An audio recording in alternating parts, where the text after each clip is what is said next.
What's Wrong Wednesday. So we're going to talk about what's wrong in your business or in your mindset that is holding you back from the future that you want and from getting you to the six figures in your business that you want to be at. I'm Kanisha Hart. I am the host of the Coach Up podcast, where I help struggling and frustrated coaches and entrepreneurs to finally build their business to six figures in a year. And I do that through the power of podcasting, where I interview 6 and 7 figure earning coaches about how they built their business so that you can learn from them how to get where you want to be. I also speak on how to forge through fear, and that's part of what our conversation is today. What's Wrong Wednesday? So when I talk about forging through fear, and I thought about this topic for today, I want to talk about continuing to make the same decisions that do not serve you over and over again. Okay, and I can talk about this because, oh my goodness, I do this all the time. What's wrong with this picture? It continues to keep you and continues to keep me in a cycle of unproductivity, unrealized goals, depression. I don't claim depression. I'm not depressed, but some people experience depression, discouragement, doubt, fear. It serves all of those issues because we continue to make decisions that do not serve us over and over and over. So what's wrong with this picture? It is holding us back from our future. So it's holding you back from moving to the next goal that's going to get you to the next goal that's going to get you to the ultimate dream that you have, right? So let's make this practical. If you as a business owner know that you have to bring in revenue to even be considered a business. In order for your business to stop struggling, you need to bring in more revenue than you're spending. And part of what you're spending is your time. That is an expense. It is a cost. We only have a finite amount of it. If when we use it, it's gone. It does not replenish, right? And so it's not just the money that you're paying to maybe another coach that you're paying to help you, not the money that you're paying for the systems and the technology that you have to support your business, not only those, but also your time. So let's say you are choosing, for whatever reason, to not reach out and make the sales calls, or we'll even dial it back another, not do the number of sales calls, right? So we'll say you're doing them, but it's just not even the number of sales calls that you need to do in order to generate the revenue that you need in order for your business to start seeing some profit or to even start making some money. And again, I can relate to this. The podcast is yet unfunded. That is the goal, but I haven't reached out to enough sponsors in order to find a sponsor for the podcast. So I'm talking to you as well as I'm talking to me. So what's wrong with this picture? What's wrong Wednesday? What is holding us back from making more calls, making more contacts, sending more emails? Because the problem is there's not enough activity. So when you just boil it down to it, the problem is there is not enough activity that is going on in your business to generate the revenue that you need that's even going to remotely get you to the big dream right now of six figures, right? Which that dream will grow once you hit the six figure mark. Then you'll want to do multiple six figures and then on to the million and then on past that. But first we got to get to the first hurdle, right? And so what's wrong? Why do you continue to make the decision? And let me talk about what those decisions look like that do not serve you well. So the decisions that you're making are you're finding busy work to do that is not generating leads or reaching out to leads. What is that busy work? You are posting on social media. You are creating content for social media. You're liking and responding on social media. Not saying these things don't need to be done, but they are the lower priority to finding leads, right? And you'll say, well, those things help me find leads. Well, the leads that you have you reached out to them? No. Okay. So again, that doesn't take priority at this point to putting the numbers together to reach out to enough people to generate income, right? Because everything is a numbers game. In life, take away like relationships. In business is a numbers game. If you need to make $2,000 and your offer of your coaching is $500 a month, you need 4 clients, right? And who are paying you $500 a month for $2,000.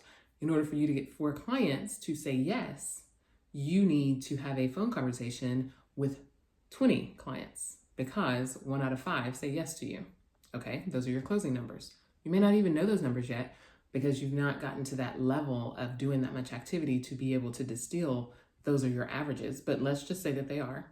So that means you need to have 20 conversations with individuals in order to close close 4 so that they can pay you $500 a month to make your $2,000. Well, in order to have a conversation with 20 people, you need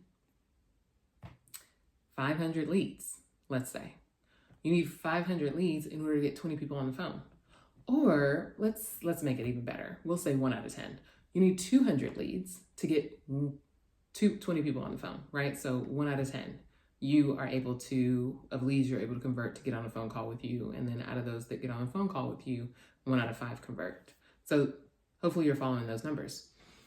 So are you making decisions to get you the $200 leads, not $200, the 200 leads? And then are you reaching out to them consistently through emails, through phone calls, through videos sent to their DMs, or videos sent to their emails, or going to their place of work, or what have you, whatever your method of reaching out is? Do you have those numbers in place for your business? No. Why? Because what's wrong Wednesday? What decisions are you making that are not serving you, that are keeping you from getting those leads, that is keeping you from following up on those leads, from pursuing those leads? So again, those decisions look like being on social media, posting, doing content, when you have those leads and you need to call them, or it is going through email. That's another one. We love to respond to email because it makes us feel like we're doing something. Unless it's one of those leads that you're sending an email to or who have responded back to you, that doesn't need to be what you're in. Email is reactive, it's not proactive. And that decision to feel good, right? And I'm not an expert on this by any means, but the dopamine hit that we get when we check off an email, so we've answered an email, makes us feel good because now I've done something that I feel is part of my business, and so I'm working. We can do all that all day, but if we're not doing activity that's actually going to produce the revenue, what's wrong? What's wrong is our business will not be a business for long, right? Or it won't be able to stay in business for long because we have more going out than we have coming in because we're not doing the activity to bring in the money that is needed in order to grow and sustain the business. So what's another thing that we do that keeps us from actually doing the thing that we need to do? What's the decisions that we're making that are not serving us? It could be being on the phone or chatting with or texting with friends or family members or even partners and network people who are not helping you move closer to that goal. So the goal again that we're talking about is pursuing the leads that are going to bring in revenue. So talking to that person that you met at the networking event last week, if they're not a potential lead and they're not introducing you to a potential lead, then you need to prioritize when you get to talk to them and how long, right? That's one of those decisions that, I just keep on making. I'll give you another one. So I'll use myself as an example. So I need to be growing my podcast. One of the ways that I have learned to grow my podcast audience, is to be on other podcasts. But that's a little uncomfortable for me. It's uncomfortable for me because I don't know that the people that I reach out to, if they're going to respond well.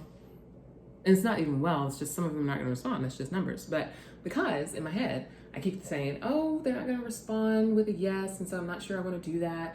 Or I'm a little nervous, or I'm going to wait until I feel like I'm better prepared. These are all the lies that I'm telling myself that are stopping me from making the right decision that's going to further my business toward the actual goal. Instead, it is me making decisions that do not serve me because I'm listening to these fears or these cautions, which is fear-based, that aren't even real, right? That are stopping me from actually making the effort. And so instead, what I do, so in here, another decision that we make that does not serve us well, instead, I decide, I'll go on Facebook and go to some groups and answer some questions, or I'll create some content about promoting the podcast. So that's another way that even though I'm not doing the activity that I know will bring me more business, This is an activity I feel good about. I'm comfortable with it. And I think it will eventually bring me some business, even though it has not grown the podcast yet. I'm still going to continue to do that because I feel like it's business oriented. And if I just do it long enough and often enough, it's going to produce the results that I want. No. So what's wrong Wednesday? You can decide, you can identify the decisions that you continually make, the actions that you continually do that are not serving you. They haven't produced the results that you want. They are not getting you where you want to go, but you're still doing them. So how do we fix this? I'm just gonna give you one tip for the day. I want you to write it down, not in your head, not on your phone. I want you to write it down on a sheet of paper or a Post-it note or a card where you can see it all the time. And I want you to write down the top 2 actions that you need to take each day. And I want you to do those before you do anything else. And you're not allowed to do anything else before you do those. And I want you to do that because when we can see things, we talk about vision boards, we talk about sight and what you can see, what you believe, you can achieve. When we see things, visually, it helps our brain to calculate that, oh, I need to start doing that. So it's the same way. That's why I want you to write it down where you can see it. I want you to place it where you're going to carry it with you all day. So put it over the top of your phone. So every time you have to use your phone or look at your phone, you have to lift up this sheet of paper. And you're going to write down those 2 actions. And you're going to commit to doing them, regardless, before everything else. And we are going to use this to help us make the decisions that do serve us, because we've made the decision before it actually has to be actioned in an objective time frame and an objective mindset and not in our feelings. And when we look at it and we don't feel like doing it, we know that we can't do anything else until we do that. And that will help to pull us out of the cycle of continually making decisions to do actions that do not serve us and instead propel us forward in progress toward the future and the reality that we want. So that is my challenge to you today. That's all I have for you today. Thank you for joining me on my 30-day challenge to kick off this YouTube channel as part of my podcast and speaking journey. I am the Connection Collaborator, and I will see you tomorrow.